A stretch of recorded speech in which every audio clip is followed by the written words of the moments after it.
Shocking, disturbing, downright evil. That's how Florida authorities have described some school threats made by students. Tonight, after spending months reading through hundreds of court documents detailing student threats, ABC 27 investigator Katie LaGrone is sharing what she found and how even so-called jokes are now landing kids in jail.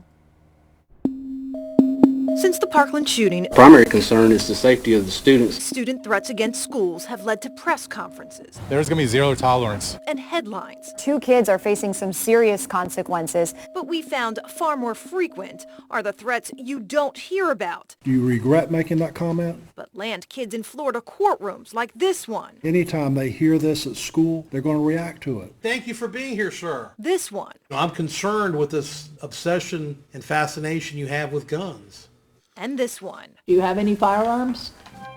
In fact, the number of cases involving kids who threaten to shoot and kill has taken even the most seasoned judges off guard. The cases that come before us will shock you. According to the Florida Department of Juvenile Justice, last year 779 kids were criminally charged with school threat-related offenses, a nearly 25% increase from 3 years earlier. Using court documents filed under Florida's red flag law, we found kids threatening to shoot and kill other students, teachers, and schools. One 14-year-old Pinellas boy asked a friend while on school grounds after hours, "Who should I start killing first? The blacks, the whites, or the Hispanics?"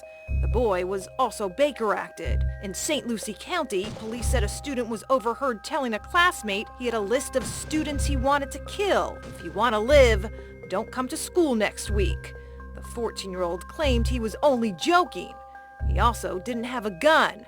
In the end, in most student threat cases we reviewed, police determined there were no guns. The sheriff's department has already told me that you have no firearms. Same with these 14-year-old Central Florida students who this summer were arrested and charged after daring each other to put a school shooting note they found in a neighbor's mailbox. Have you ever possessed a gun? And this 17-year-old who appeared in court a few weeks ago after his teacher said he was flipping the bird in front of a mirror. When she told him to stop, he allegedly said, "I'll fill your body with bullets." Did you think for a second this might get me in trouble? The student claimed he was singing a song. His mom, who we're not identifying to protect her son, agrees with the punishment, a 12-month gun ban. That's a good thing. I'm not mad. You got to follow the rules. Across the state, judges aren't taking any chances. There's zero tolerance. These threats have to be taken seriously. Zero tolerance does not prevent shootings. Dr. Dewey Cornell, a forensic clinical psychologist and education professor at the University of Virginia, argues zero-tolerance policies don't work for kids. There's a lot of concern in the threat assessment community that zero tolerance can actually escalate a problem, escalate a conflict. Instead, Dr. Cornell, whose own threat assessment guidelines are now being used by thousands of schools across at least 30 states, including right here in Florida, advises schools and police respond to kids who make threats less with court action and more with counseling. In a very small number of cases, less than 1% of cases, do we need to arrest and take legal action against children for making threats. But in a state still raw from its deadliest school shooting in recent history, decoding if a student's threat is real remains a challenge we're all still figuring out. We've got kids that want to try to emulate a mass shooter.